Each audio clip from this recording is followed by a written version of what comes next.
anything that you are paying someone for that is a business expense that falls under labor work, that's going to go on a 1099 NEC. So if you pay someone to mow your yard at home, that's not a business expense, so don't have to pay attention to this.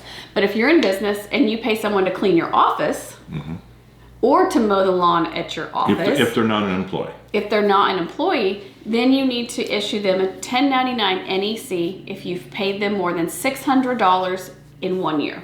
Right, and I think that one of the things when we talk about non-employee compensation, that's kind of a tax jargon word, so if we break it down, it's really for labor, contract labor. For example, it could be somebody doing repairs, it could be somebody, it could be a repair on a building, it could be a repair on a vehicle. What about if you have a real estate business and you pay commissions? And you pay commissions? That Well, would go on this. Those are in effect subcontractors. So if they're a subcontractor, if I get a commission, and I'm taking it on my business return, and let's say you and I are doing it 50-50, then I need to issue you a 1099 NEC because we both did it together, but I got it under my Social Security number or I got it under my federal ID. And I think that's what people don't realize. It's not just on the tax return where it says contract labor. So it could be, again, non-employee compensation on this 1099 non-employee compensation. NEC is the fact that it is for labor, it's for commissions, it's for contract labor, it's for repairs that somebody did for you, and it's cumulative. So you could see it in building a barn if you're a farmer. It could be for hay baling if you're a farmer.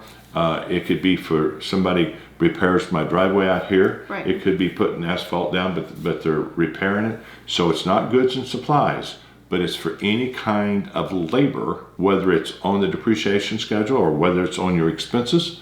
And I think that's where we kind of forget it. I think most important, this is the second year, but the most important thing is to understand what the word non-employee compensation means. Now, if we have rent, interest, those type of things, then that goes over on the old 1099 miscellaneous. Yes, they still count. You still have to issue the 1099 for those things. They've just broken this apart to where this is on a 1099 NEC for labor, and rent and interest is on different types of 1099s.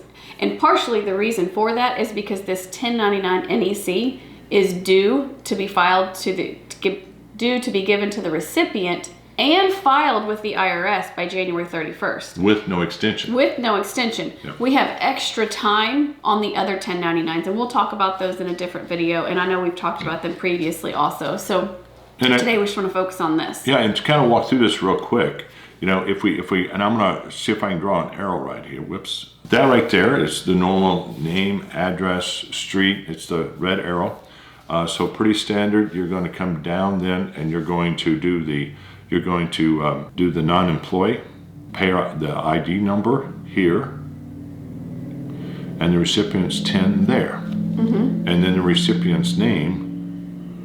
Right and there. The best way to get this information from the person that you're issuing this 1099 to is have them fill out a form W-9.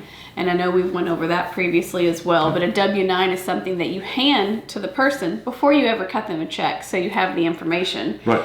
And they'll fill out their name and their EIN or social security number, and then that way you have their information on hand to issue them a 1099 at the end of the year. That's kind of where I drew this box is that's kind of the information that's going to come from the W-9 over to the 1099.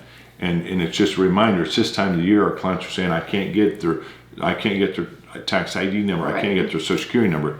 So there, in another form, we recommend we hand them the first check. When in doubt, get the 10. Get it. So we get these filled out. We do one of these for each person. We're going to end up with the dollar amount going here. And that's the dollar amount for the entire year. So all of 2021 tax year is where you're going, whatever you paid them. If it's over $600, you're going to put that dollar amount here in box 1. And unless you have federal or state withholdings there on down to the right, you know, you're pretty well done with this. Box 7 does have the state income, so you would put that there. Now, Debbie, when we get one of these filled out for each person that we've paid for the year over $600 in employee compensation, then we're going to do what? Then we need to fill out, it's called a Form 1096. And this is a transmittal form that you're going to send in with all of your 1099 NECs to the IRS. So here you're putting your information. This is your business name information here, who to contact, and then on down here, this is your employer EIN, and then total number of forms. Well, how many NECs are you sending in with this 1096? And then it also wants to know the total dollar amount that you're reporting on these NECs. And then you would also come down here and mark the box 1099 NEC so they know what you're mailing in. So this is how you get it to the IRS. And then on down on this form, you'll figure out which state you're in. You'll pick out the state, and then with this, whenever you find your state, to the right of that is going to be listed the address where you mail this to. Yes. And so, you know, I think in what we try to do in all these videos is to get a good takeaway. What's our takeaway in this one? It's the fact that if we pay contract labor in a trade or business of any type, and if we're going, you know, if we're going to take that deduction, there's penalties if we don't by January 31st or February 1st file our 1099 NECs different than miscellaneous. We have to have that filed before that date, and we have to have the recipients to have that. And so each recipient is going to get a copy of this 1099 NEC. Right. And you're going to send this into the IRS, and then you're going to keep a copy. So 3 copies. And one thing about, you mentioned penalties. Well, there's penalties for filing late. There's penalties for not doing it all. But then if you don't do this at all and you got audited, they could disallow the expense. Yeah. So you could get hit with penalties and not even get the expense. Then what you're going to do again, send this 1096 into the government, keep your copy. You always have to keep copies of all this, because if you ever get a letter you didn't file or there's an adjustment to it, you're going to have this information. So again, a real quick stop here at the 1099 NEC due before February 1st. And with that, we'd like for you to subscribe. And Debbie, have a great day. And hope this helps. Take care. Ready? Yep. Scared me.